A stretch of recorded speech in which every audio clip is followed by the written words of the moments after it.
O título da mensagem de hoje é O Espiritismo e a Feiticeira de Endor. Registro em 1 Samuel, capítulos 28 e versículos 1 a 25. Relatando o que está escrito, com menos palavras, dizemos para aqueles que conhecem o episódio registrado na Bíblia nessa parte, que a visita que fez o rei Saul a uma pitonisa, algumas traduções assim usam esse título, outros usam de feiticeira, e isso está registrado nesse texto que citamos de 1 Samuel 28, versículos 1 a 25, tem sido usada pelos espíritas kardecistas, notadamente, para legitimar a crença na mediunidade, que é a comunicação entre vivos e mortos. Vamos dar uma olhada nessa parte bíblica e fazer algumas considerações com base na Bíblia Sagrada. Em primeiro lugar que nós observamos é que Deus não responde a Saul.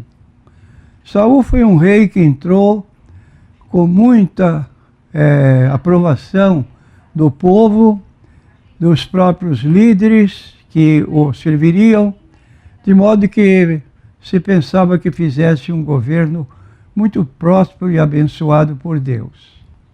Mas não ocorreu assim, infelizmente. Bem antes de Saul tentar falar com Samuel, que já havia morrido, e ele então procurou essa feiticeira ou pitonisa para manter um contato entre o falecido e ele próprio, porque ele estava numa aflição muito grande e havia consultado a Deus dentro dos modos pelos quais Deus atendia. Mas Deus não atendia a ele de modo nenhum. Então, numa colocação assim de desespero, ele foi em busca dessa mulher, perguntou para os seus soldados se tinham conhecimento de alguma mulher ligada à feitiçaria, e eles indicaram essa mulher no lugar chamado Endor, e ele então se dirigiu para lá, e por meio dessa mulher ele queria comunicação com o falecido Samuel. Então, o que, como dissemos, havia ocorrido com Saul, que a graça de Deus fora tirada da sua vida, e isto por sua desobediência. No caso dos despojos dos amalequitas, o Senhor o repreendeu duramente, chegando a dizer, por meio de Samuel, ao próprio, quando Samuel estava vivo, porque a rebelião é como o pecado de feitiçaria, e Saul havia se rebelado contra a ordem que Deus lhe entregara como rei. Porquanto tu rejeitaste a palavra do Senhor, ele também te rejeitou a ti para que não sejas rei. Por sua rebeldia, Saul ficou entregue à influência demoníaca, é o que nós lemos em 1 Samuel 16, e versículo 14, diz o seguinte: e o Espírito do Senhor se retirou de Saul, e o atormentava um espírito mau da parte do Senhor. Então tenhamos cuidado, porque nosso coração não fica vazio. Ou Deus domina pelo seu Espírito Santo, nos orientando, ou vem outro opostamente para reinar em nosso coração, desde que o Espírito Santo se retirou. É o que também lemos no livro de Lucas, palavra de Jesus: quando o espírito imundo tem saído do homem, ele busca lugar para se alojar. Não encontrando, ele retorna e vai morar na casa de onde ele saiu. Aí está o problema de um coração vazio. Nem o Espírito Santo, nem o diabo está morando, mas coração vazio vai abrir a porta para o retorno daquele que é inimigo de Deus e nosso inimigo.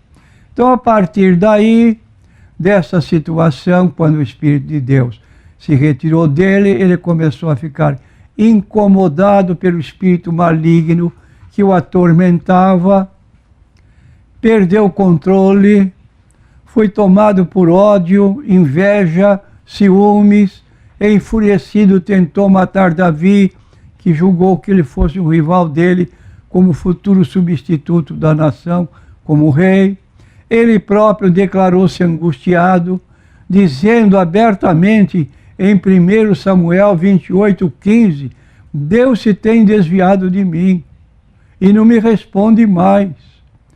Quanto a Deus não responder a pecadores, a Bíblia diz, eis que a mão do Senhor não está encolhida para que não possa salvar, nem o seu ouvido fechado para não poder ouvir, mas as vossas iniquidades fazem divisão entre vós e o vosso Deus, e os vossos pecados encobrem o seu rosto de vós para que vos não ouça. Que tristeza! Não é mais ouvido por Deus. Está no livro de Isaías 59, versículos 1 e 2. Declara, Deus não tem seus ouvidos fechados para não poder ouvir, mas as vossas iniquidades fazem separação entre vós e o vosso Deus. Vossos pecados encobrem o seu rosto de vós, para que vos não ouça. Quando estamos em paz com Deus, procedemos como Jesus ensinou em Mateus capítulo 6, versículo 6.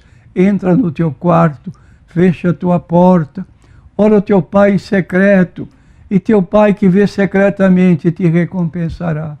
Que bênção a pessoa estar em paz com Deus. Refugiar-se num lugar que esteja vazio, sem barulho, e ali ele invoca o nome de Deus e é ouvido por ele. Deus só aceita orações dos genuinamente arrependidos e humildes, dos que pedem segundo a sua vontade.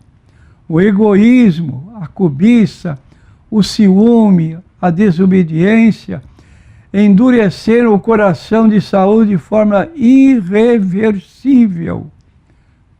E ele sentiu o desamparo de Deus. As condições para que Deus ouvisse a Saul seriam que ele orasse, buscasse verdadeiramente a sua face e se arrependesse com sinceridade dos seus maus caminhos. Isto, porém, não aconteceu. Um abismo, diz o texto bíblico do Salmo 42, versículo 7, um abismo chama outro abismo, e ele foi saindo de um e caindo no outro. Saul, num último e desesperado gesto de desobediência, resolveu apelar para uma médium espírita, na tentativa de falar com o profeta Samuel, já morto.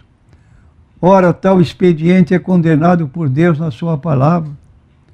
Não haja no meio de vós quem faça passar pelo fogo o seu filho ou a sua filha, nem adivinhador, nem prognosticador, nem agoureiro, nem feiticeiro, nem encantador, nem necromante, que é a pessoa que consulta os mortos, nem mágico, nem quem consulte os mortos.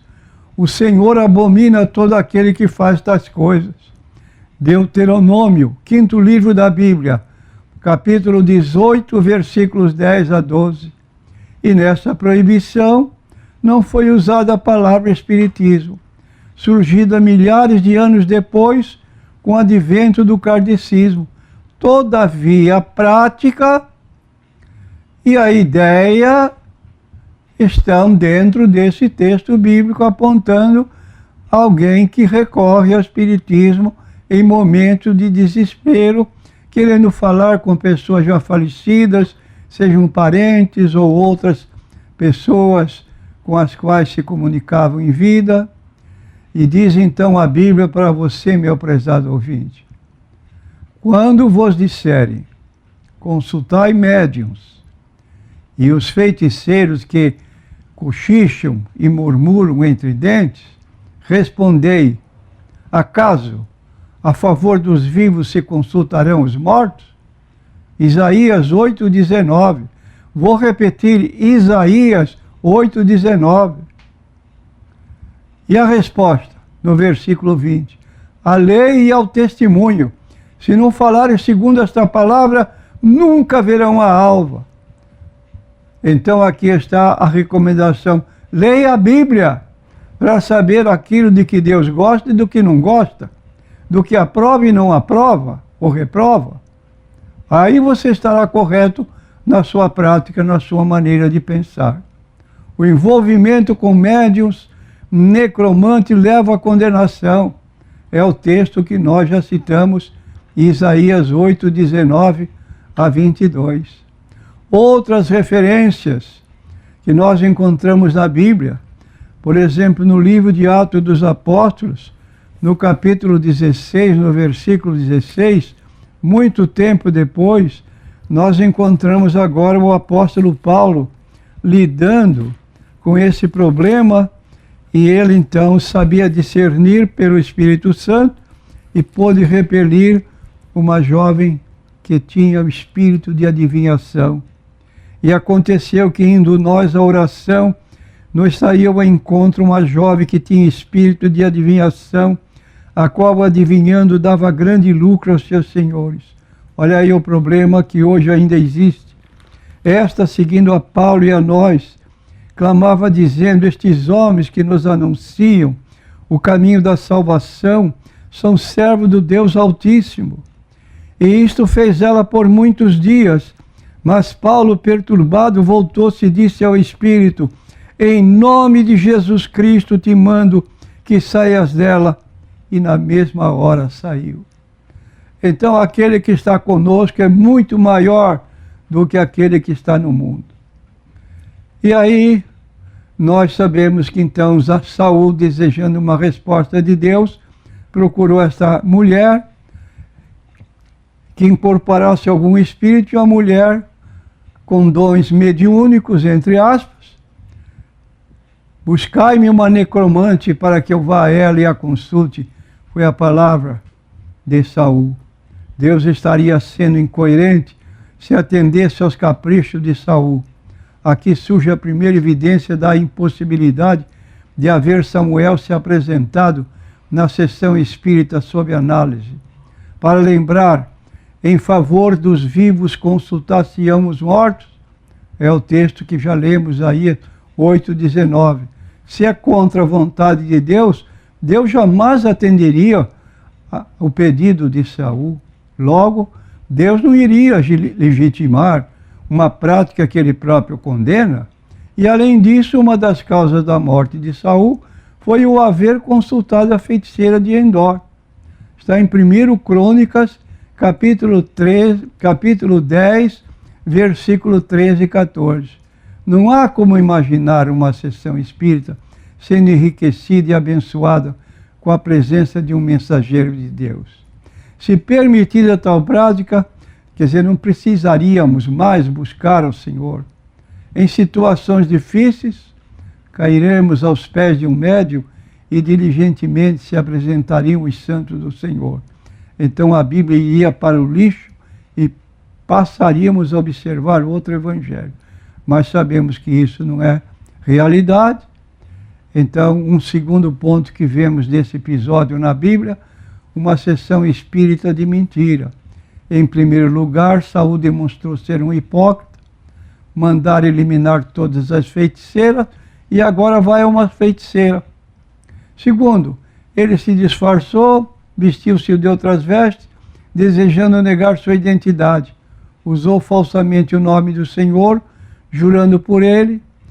A feiticeira primeiramente disse que viu a Samuel, depois disse que viu deuses que sobem da terra, depois já não eram deuses nem Samuel, é um ancião envolto numa capa, e depois, diante dos personagens apresentados, Saul admitiu isto é, entendeu, entre aspas, que Samuel estava ali à vista da feiticeira vidente. Então veja que há essa mudança de personagens indicados pela feiticeira para chegar a esse ponto que viu Samuel depois de morto. Note-se que a primeira fala de Samuel é de insatisfação. Pormenores que às vezes passam despercebidos por nós, até que lemos a Bíblia. Por que me inquietaste e me interrogas, fazendo-me subir? Verso 15.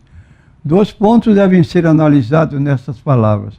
Primeiro, se Deus permitir a vinda de Samuel como seu mensageiro, o profeta deveria cumprir com alegria a missão recebida e não se mostraria insatisfeito.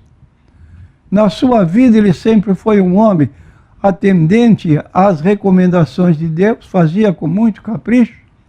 O Espiritismo afirma que os desencarnados são mensageiros de Deus. Segundo o entendimento, é que quem comandou a subida de Samuel não foi Deus, mas o pecador Saul. O ancião, envolto numa capa, declarou que Saul o fez subir. Verso 15. Olha outro problema bem distinto da realidade. O santo Deus, o profeta Samuel, estaria à disposição de uma feiticeira e de um rei pecador a quem Deus não mais respondia? Não. Devemos nos lembrar que a Bíblia sempre fala que o inferno está embaixo e o céu em cima. Mas esse Samuel subiu, veio de baixo. Logo, não era o autêntico Samuel. Era alguém que substituía a Samuel para atender o desejo de Saul e pô-lo num buraco mais fundo de afastamento de Deus, como efetivamente se deu, que logo depois ele foi morto, e o texto bíblico é muito claro, Deus o matou. Primeiro Crônicas, que nós citamos aqui no capítulo 10. Deus o matou, porque era contrário à vontade de Deus.